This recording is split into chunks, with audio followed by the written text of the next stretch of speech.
Parlons économie sur Radio Lac. Avec la Chambre de commerce, d'industrie et des services de Genève. Nous avons réglé la hauteur des chaises et des micros. Tout est en ordre pour vous souhaiter la bienvenue sur Radio Lac en direct, 14h-15h chaque jeudi.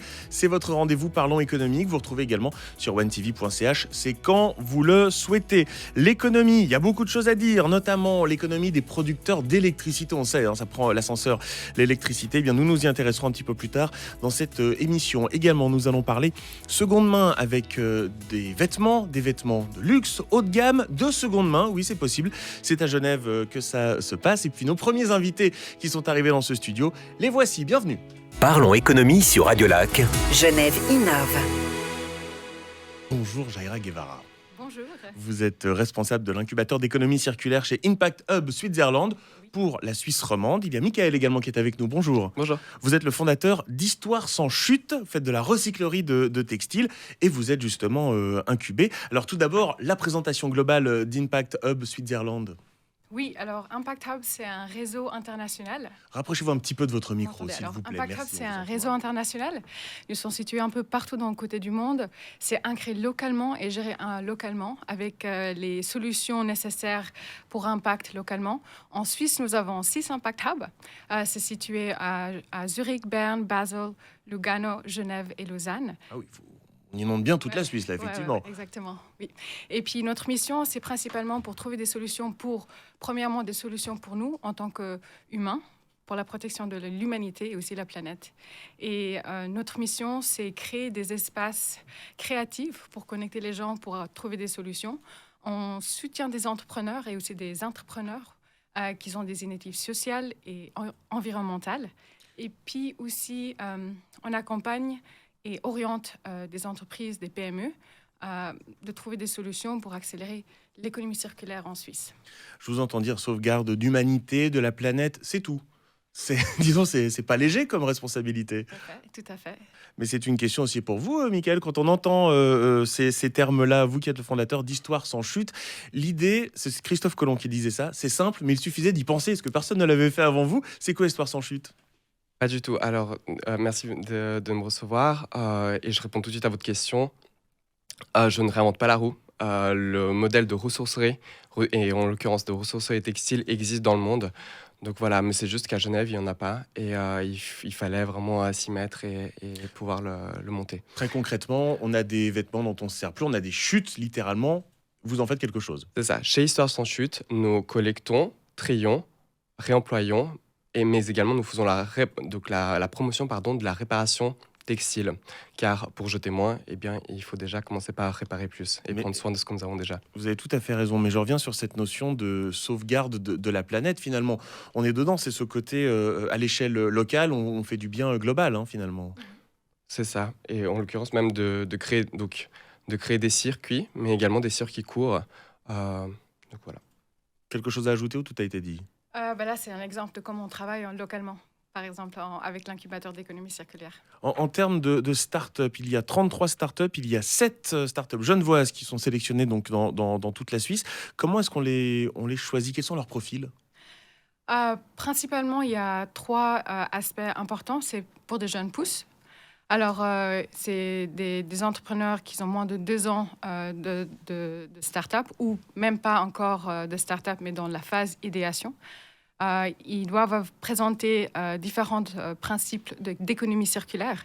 Il faut qu'ils aient aussi un modèle d'affaires qui est durable, qui arrive à succéder pour les prochaines 3 ans. Et puis, bien sûr, il faut qu'une équipe est bien motivée derrière, qui représente aussi l'expérience pour pouvoir mener le projet. Michael, comment est-ce que ça a démarré pour vous et comment vous vous êtes rendu compte que ça manquait à Genève ? Ça manquait tout d'abord déjà dans mon école, où j'ai fait mes études, donc mon bachelor et mon master, à la Haute École d'Art et Design de Genève. C'est un modèle qui était absent et donc il fallait déjà l'implémenter au sein de l'école, au sein de l'institution. Et ensuite, j'ai souhaité porter le projet plus loin et l'offrir à tout Genève. Alors, vous le voyez sur les écrans, cette émission s'appelle Parlons économie. Votre modèle d'affaires, pour rebondir sur ce que disait Jaira Guevara, quel est-il ?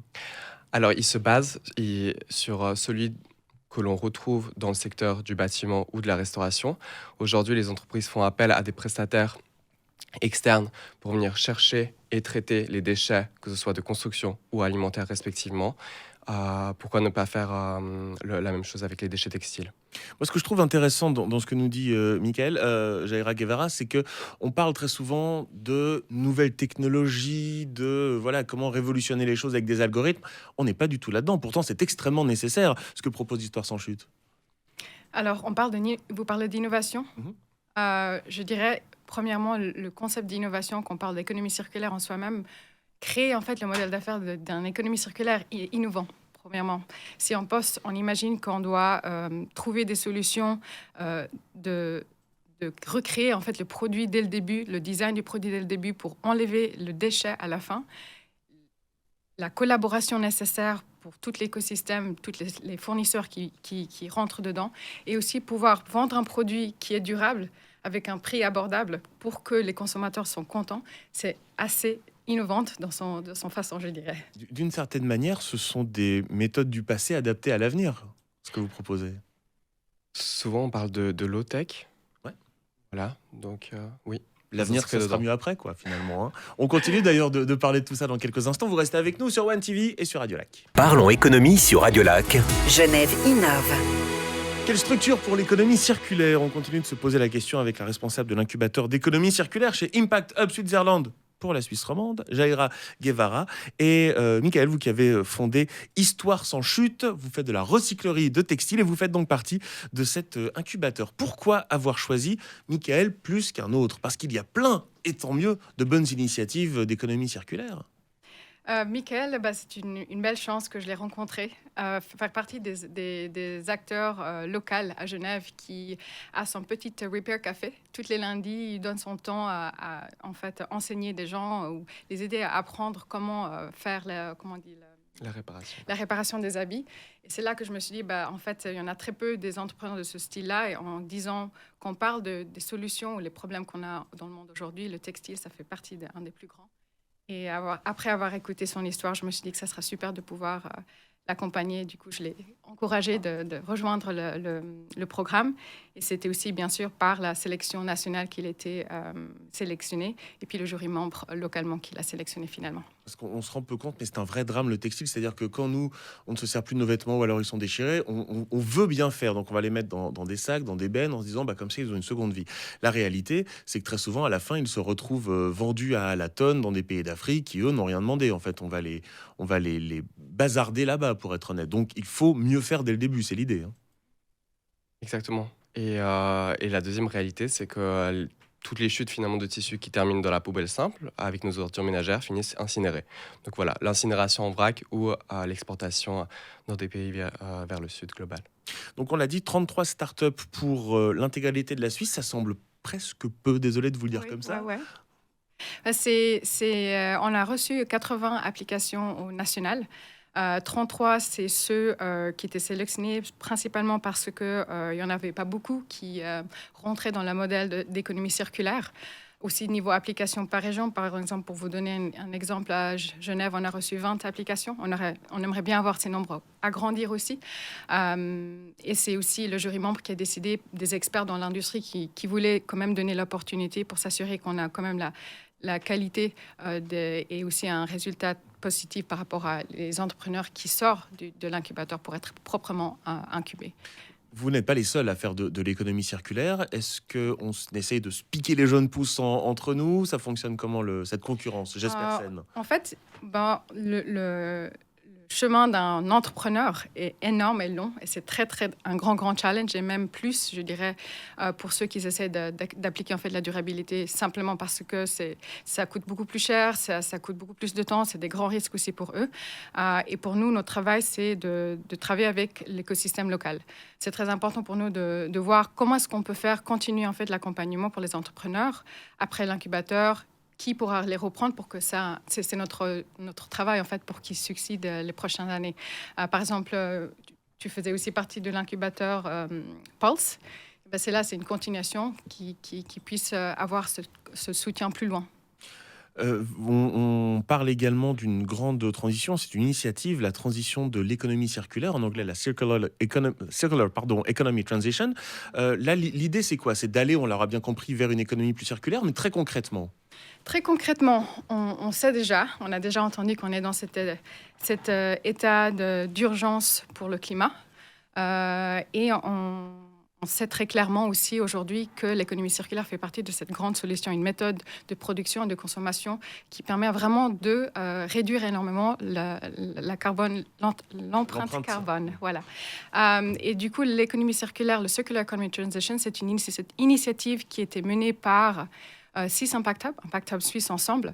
Et le but, c'est de faire la Suisse un leader d'innovation et réduire considérablement l'usage des ressources naturelles en Suisse pour contribuer à le développement durable.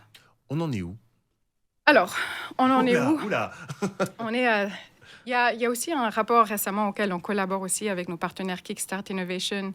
Il y a aussi Deloitte, Impact Hub Suisse et Circular Economy Switzerland qui fait partie de cette initiative. C'est le Circular Global Report. Et c'est basé sur la Suisse. Ça s'appelle le Circular Gap Report. Et le résultat, c'est qu'on est actuellement 6,9% circulaire.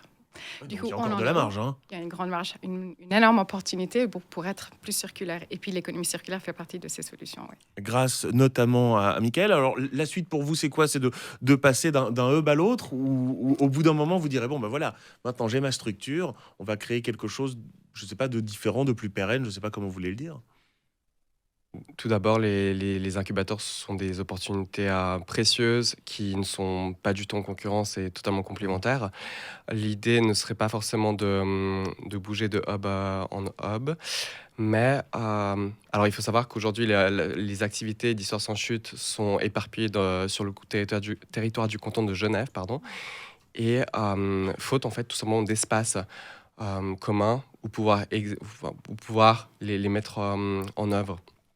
Voilà, donc le premier objectif pour les 6 prochains mois sera de trouver un espace physique, une arcade, et pouvoir l'investir. Voilà, pour cela, bien sûr, débloquer des fonds, en plus des financements, des soutiens financiers déjà obtenus, mais également trouver une équipe, trouver en fait des personnes pour pouvoir habiter ce lieu, cet espace, pour pouvoir tout simplement à développer cette économie circulaire dans le domaine textile à Genève. Oui, ça me semble déjà être effectivement un très beau projet. Et pour plus largement, pour Impact Hub Switzerland et surtout pour sa région romande? C'est quoi la question? L'avenir, la suite. Alors, notre souhait, c'est de pouvoir trouver plus de collaboration avec tout le monde. C'est la raison qu'on arrive à fonder notre projet, à avoir ce succès. On demande de la collaboration avec les écoles, les universités, les partenaires corporate, c'est tout ça pour venir ensemble. Nos souhaits, c'est de pouvoir aussi accompagner plus d'entrepreneurs. Du coup, pour le mois d'automne, on aura bientôt aussi avoir l'application pour l'incubateur d'économie circulaire. Ça sera super de pouvoir augmenter ces nombres d'applications pour avoir plus de solutions. Et puis aussi les partenaires locaux. On est là pour continuer s'ils ont d'autres entrepreneurs qui voudraient incuber. Nous avons aussi ouvert récemment à Lausanne le Bolus circulaire. Je ne sais pas si vous avez entendu. C'est une première place d'innovation circulaire et inclusive de la Suisse. C'est 3000 m² d'espace. Et là, le 25 avril, on va avoir le grand opening. Et c'est le moment de pouvoir connecter avec nous et puis voir des opportunités ensemble. Le but, c'est de pouvoir donner une opportunité pour des entrepreneurs comme Micha, pour mettre leur marché, leur projet en avant et avoir de la visibilité. Moi, je vais garder en tête ces quelques mots que vous avez dit, encore plus de solutions. Voilà, je crois qu'on aura bien compris finalement l'intégralité de tout ça. Le mot de la fin sera pour vous, Michael. Ah oui, merci beaucoup. Est-ce que je peux m'adresser aux auditeurs et aux auditrices? Je vous autorise. Merci beaucoup. On le le fait déjà depuis 18 minutes maintenant, mais allez-y. Ah oui, pardon. Eh bien, si le projet vous parle, que vous souhaitez vous impliquer, les portes d'Histoire sans chute vous sont ouvertes. Donc, n'hésitez pas à nous écrire, parce que nous souhaitons justement agrandir notre équipe. Pour être très honnête, même si on n'y connaît rien, si on n'est pas capable de coudre un bout de chaussette. Bien sûr, oui, il y a toutes les qualités et qualifications sont admises et sont bienvenues. Vous avez donc fondé Histoire sans chute, Michael, et puis Jaira Guevara, vous êtes responsable de l'incubateur d'économie circulaire chez Impact Hub Switzerland pour la Suisse romande. Merci beaucoup d'avoir été avec nous. Merci. Parlons économie sur Radio Lac. Genève bouge pour la planète. Cette question à présent du luxe seconde main. Est-ce possible? J'ai le sentiment que la réponse sera oui. Bonjour Gigi Guia-Obradovic. Bonjour Benjamin. Merci d'être avec nous. Vous êtes la cofondatrice de Downtown Uptown Genève. C'est littéralement ce que j'ai dit. Ce sont des produits de luxe, mais de seconde main. Première question, comme ça on y aura tout de suite répondu. Comment on est sûr qu'on achète vraiment du luxe? Même que vous rachetez vraiment des produits de luxe et pas des contrefaçons. Oui, en fait, depuis 10 ans qu'on existe, notre but, c'est vraiment d'être sûr à propos de l'authenticité. Parce que j'ai créé l'organisation avec Christophe. Et lui, en fait, il a 20 ans d'expérience dans l'industrie du luxe. Ça veut dire qu'il a travaillé chez Burberry, Gucci, Hermès. Et moi, j'ai 25 ans d'expérience dans le domaine des droits des hommes et la sécurité.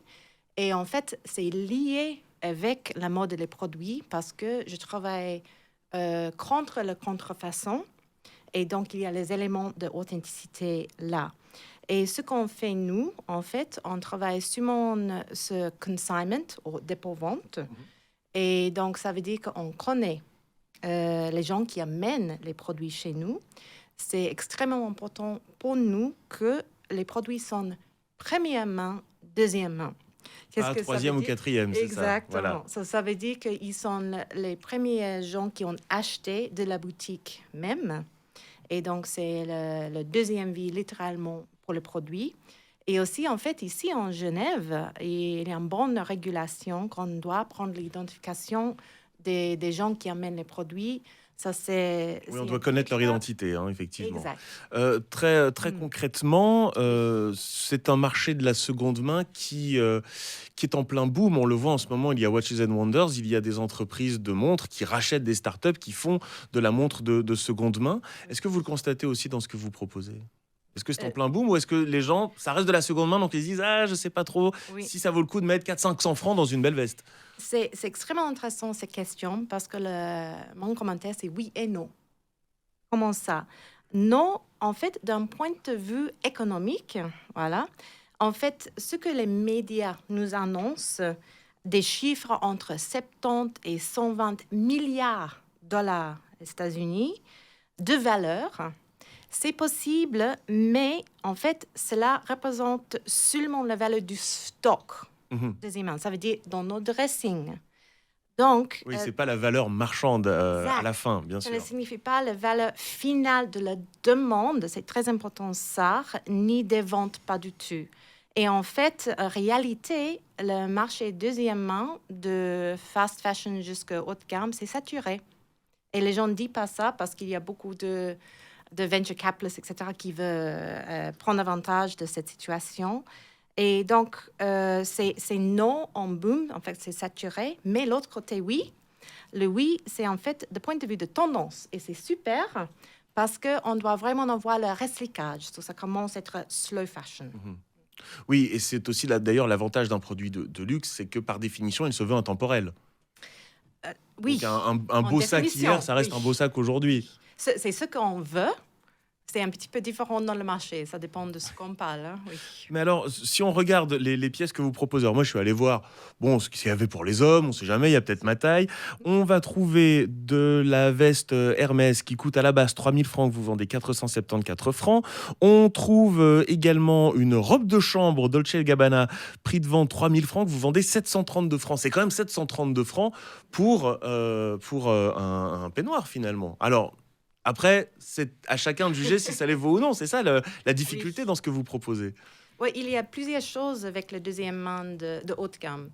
Premièrement, ce n'est pas toujours le cas, mais premièrement, normalement, c'est les qualités des produits et du produit.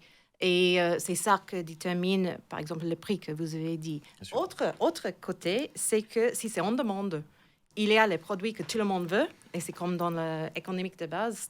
Offre et demande. Buy and demand, voilà.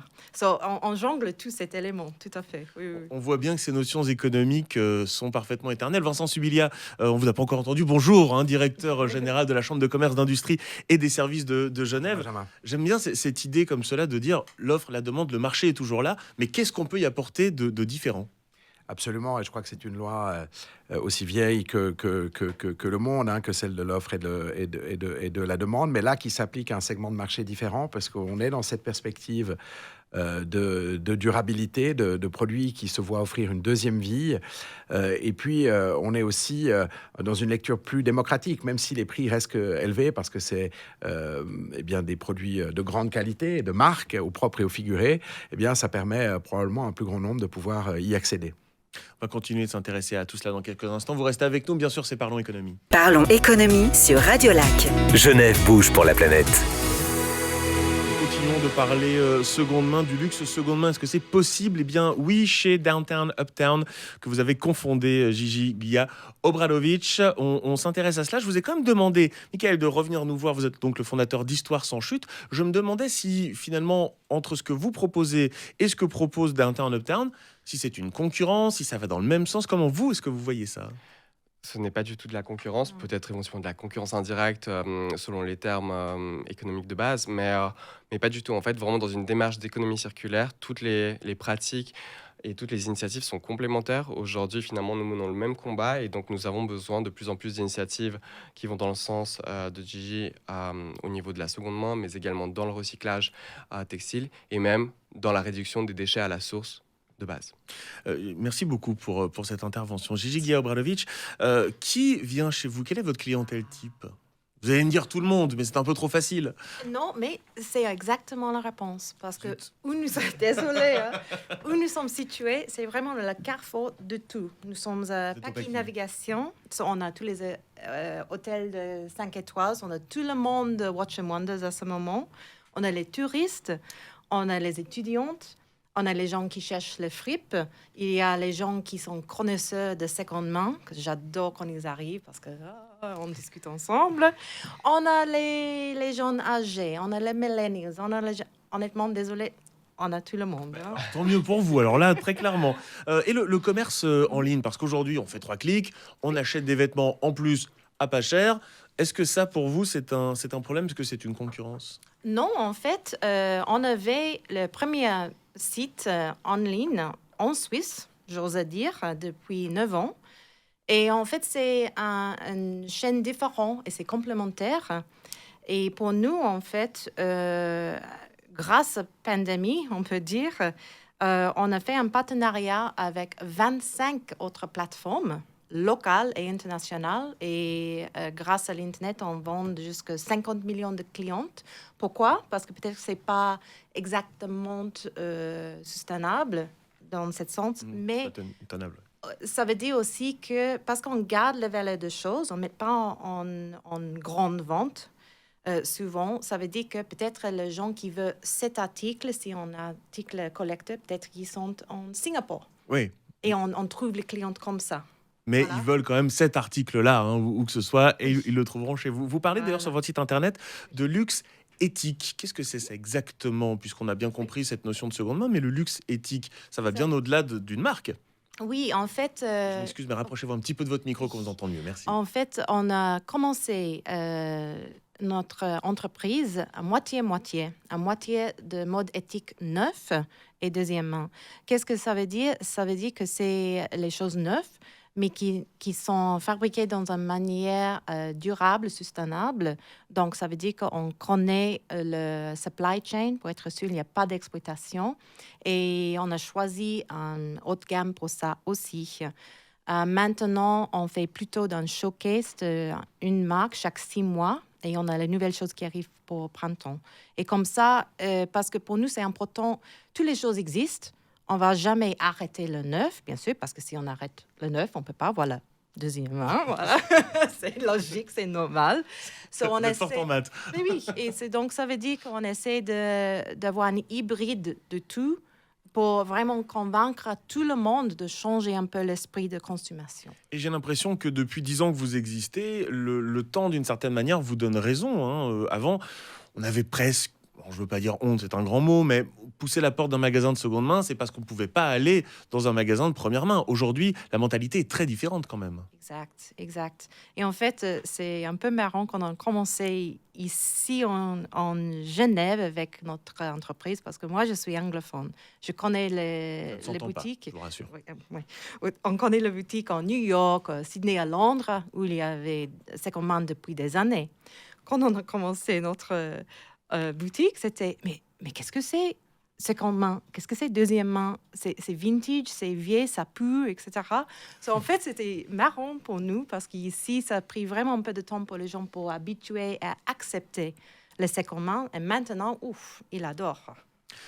Vincent Subilia, ça c'est un bon exemple effectivement d'une société qui est arrivée à Genève, qui continue de se développer, qui fait son bonhomme de chemin depuis 10 ans quand même. Hein. C'est une belle réussite. Oui, et on parlait de durabilité sous l'angle environnemental ou social, mais c'est la durabilité au sens économique du terme, c'est-à-dire la pérennité de l'entreprise, fondée il y a une décennie maintenant, et puis qui se nourrit, à l'instar de Genève et de son tissu économique, aussi de l'ouverture au monde, avec une fondatrice qui nous vient, si j'ai bien compris, d'Australie, et donc qui a pu alimenter son parcours aussi de ce qu'elle a pu constater dans d'autres villes où la vente de seconde main était bien plus répandue. Donc je pense que c'est toutes ces best practices, ces meilleures pratiques dont on peut s'inspirer ici à Genève. Puis au-delà de ça, c'est aussi répondre aux enjeux du commerce de proximité qui est vraiment important. Et dans le C de CCIG, il y a commerce, parce que pour nous, c'est clé, avec les défis auxquels le commerce genevois est confronté, la proximité de la frontière et donc la pression du franc fort et le tourisme d'achat, la vente en ligne, on l'évoquait tout à l'heure, avec là aussi un certain nombre de dérives dans le domaine de la fast fashion, avec notamment le fait que l'on puisse tout commander pour tout renvoyer ensuite sans prix, avec une partie de la marchandise qui est détruite, ce qui interroge quand même, encore une fois, sous l'angle là de l'empreinte carbone qu'on évoquait tout à l'heure.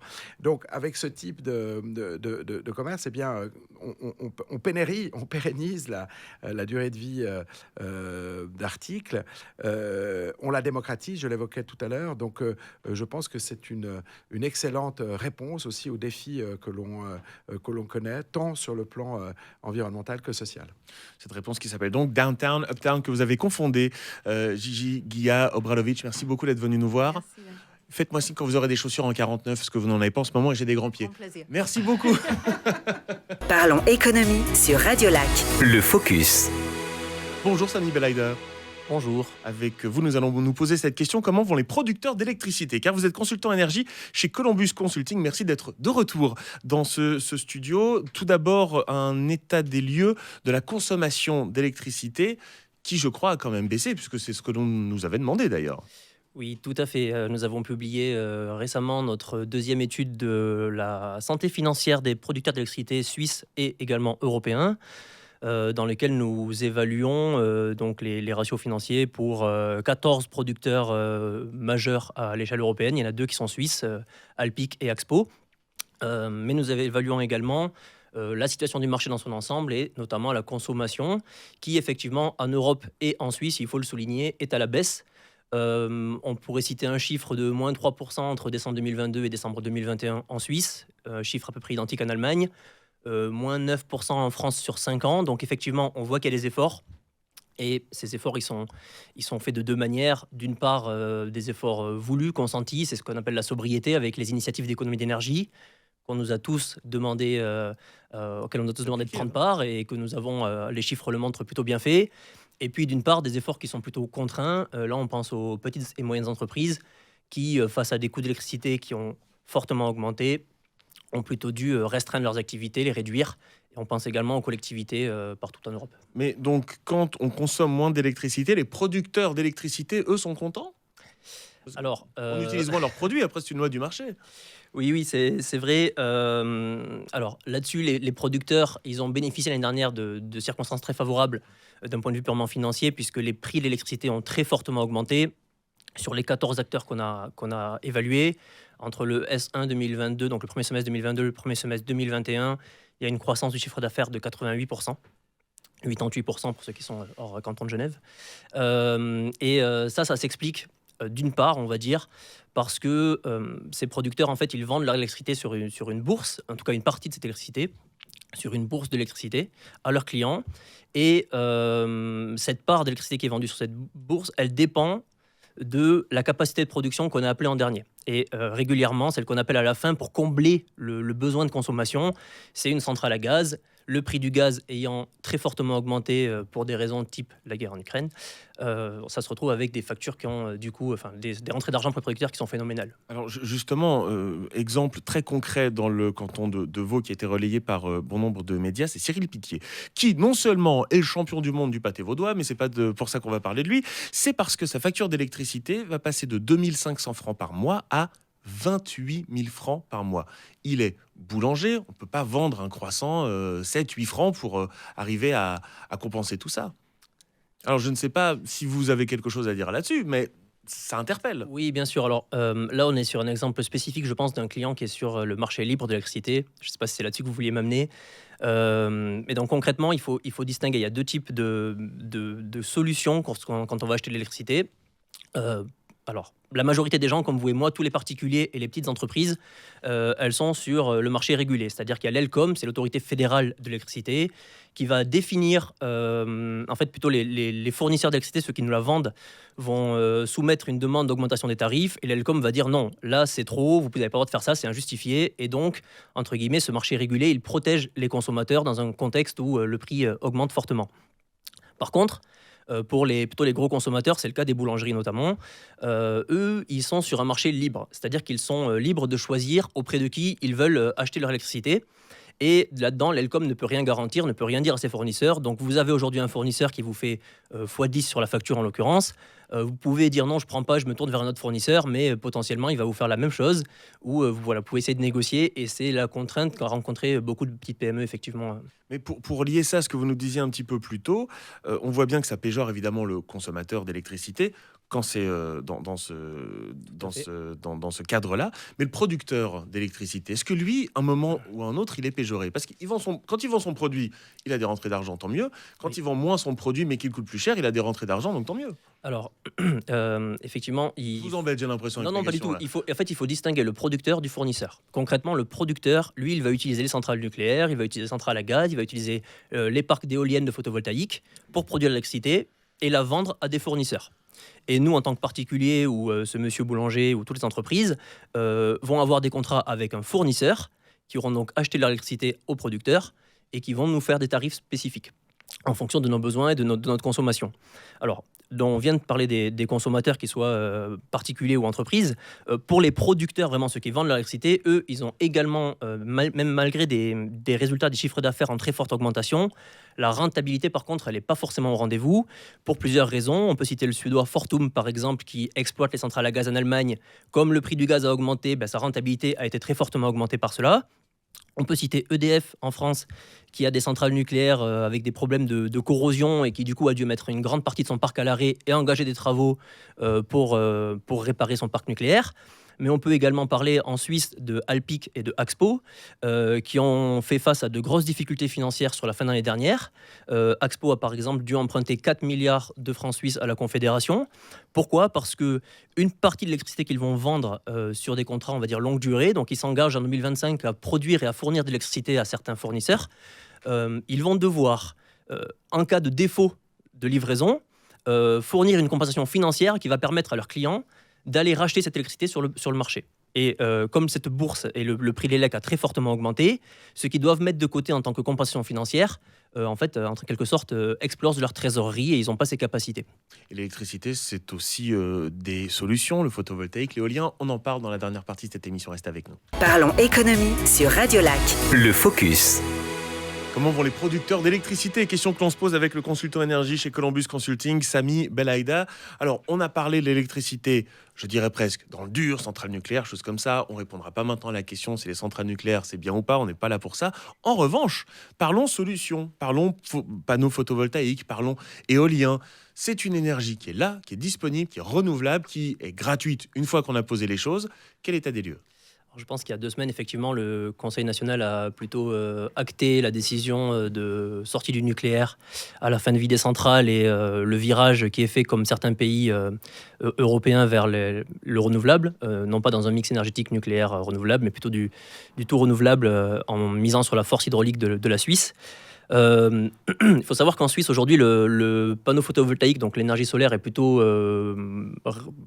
ça avance doucement, trop doucement peut-être, pour répondre aux objectifs fixés dans la stratégie énergétique 2050. Aujourd'hui, le solaire, c'est à peu près 4 TWh de production en 2022, donc c'est quand même plus 30% par rapport à 2021. Par contre, les objectifs pour 2050 sont de... Alors, ça dépend des chiffres entre la police et les organisations, mais on parle quand même d'aller jusqu'à 34 TWh, donc il faudrait faire x10 en termes de production, et ça couvre aujourd'hui à peu près 6% des besoins annuels de la Suisse. Alors on fait ça comment pour vraiment accélérer le mouvement et arrêter de dire ce serait bien qu'on accélère le mouvement ? Alors déjà, il faut trouver... C'est vrai qu'il y a beaucoup d'opposition citoyenne, comme pour les projets d'éolien. On parle de dénaturalisation des paysages. Ça peut être vrai dans certains cas, notamment les cas alpins. Il y a des gros coûts d'infrastructure forcément à supporter parce qu'il faut aller relier ces parcs photovoltaïques alpins au réseau qui se trouve dans les plaines, par exemple. Donc c'est lourd. On peut utiliser... il y a plusieurs moyens à disposition. Le Conseil national, donc je l'ai dit il y a 2 semaines, a plutôt favorisé l'essor de ces énergies renouvelables en limitant les recours sur certaines phases de projets, par exemple. Voilà, donc cette ambition, elle est affichée, et moi, ce que je pense très concrètement, c'est qu'il va falloir y aller rapidement, parce qu'on a parlé du nucléaire, c'est vrai, mais le nucléaire, il va s'arrêter tôt ou tard. Et le nucléaire, c'est une grosse base aujourd'hui. Cette base, il faut la remplacer, parce que quand on arrête une centrale, c'est d'un coup 6 à 9 TWh qu'on va fermer sur une année, et aujourd'hui, on se rend compte que sur le photovoltaïque, on en a 4, donc ça ne suffit pas. Et sur l'éolien, on en a 0,2, donc ça ne suffit pas non plus. C'est ça, l'éolien, j'ai l'impression qu'il ne se passe pas grand-chose. Je vais vous dire, alors moi je ne suis pas consultant, mais quand je vais en Valais en train, je vois rarement les éoliennes tourner. Alors effectivement, l'éolien, c'est à l'arrêt. Il y a beaucoup de projets qui sont aujourd'hui arrêtés, plus d'une vingtaine, depuis parfois plusieurs années, voire même des décennies. C'est justement le sens de ce qu'a acté le Conseil fédéral il y a 2 semaines. Faut savoir quand même un chiffre qui est important pour moi et qui me choque, c'est qu'en 2022, il y a eu 0 mise en œuvre de nouveaux projets, de nouvelles centrales éoliennes en Suisse. Donc quand on affiche la volonté d'aller sur du tout renouvelable, enfin pas du tout renouvelable, mais en partie, photovoltaïque éolien, eh bien, je pense que ne pas ouvrir de nouvelles capacités de production, c'est quelque chose d'assez complexe et d'assez dramatique dans le chemin qu'on emprunte. Effectivement, que dire de plus par rapport à ça ? Je pense que il y a différentes trajectoires. Il faut accélérer là-dessus. Il faut considérer le bon phasage des projets pour amener ces nouvelles technologies en parallèle des technologies existantes et ne pas se retrouver à dépendre uniquement de nos voisins qui peuvent aussi avoir des soucis de production. On l'a vu cet hiver, et ne pas se reposer uniquement sur eux. Donc la question de souveraineté, elle est aussi sous-jacente derrière. Vincent Subilia, un mot quand même sur les entreprises, les commerces qui, eux, ont peu le choix. Ils sont bien confrontés à un état de fait et il faut faire avec. Absolument, surtout pour les entreprises, et ça a été rappelé il y a un instant, qui sont dans ce qu'on appelle le marché libre, c'est-à-dire qui ont connu des variations à la hausse, parfois exponentielles, ou en tout cas spectaculaires. Vous citiez l'exemple de ce boulanger, il y en a d'autres.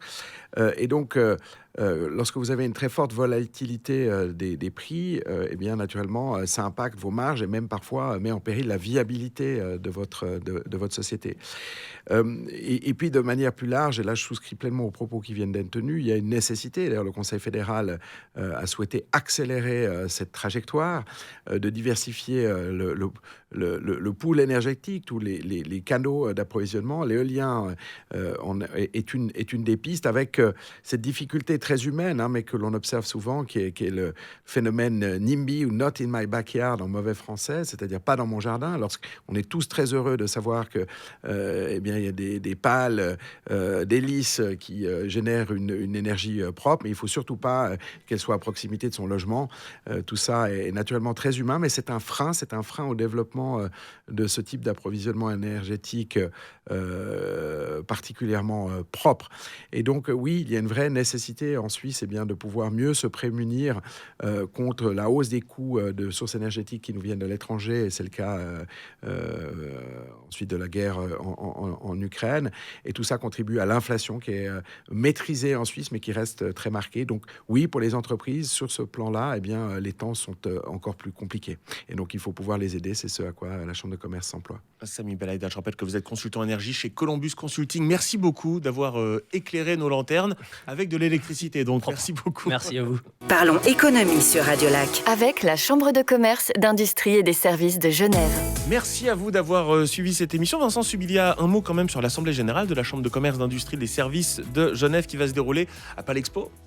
Effectivement, chaque année, eh bien, la Chambre réunit ses membres, c'est 2500 entreprises membres, pour l'Assemblée générale suivie d'un dîner. C'est le lieu eh bien, de pouvoir échanger, de faire savoir le savoir-faire genevois et celui de la Chambre. Donc à toutes les entreprises qui nous écoutent et qui souhaiteraient nous rejoindre, c'est à Palexpo, quasiment après Watch and Wonders qui offre là le meilleur de Genève qui rayonne.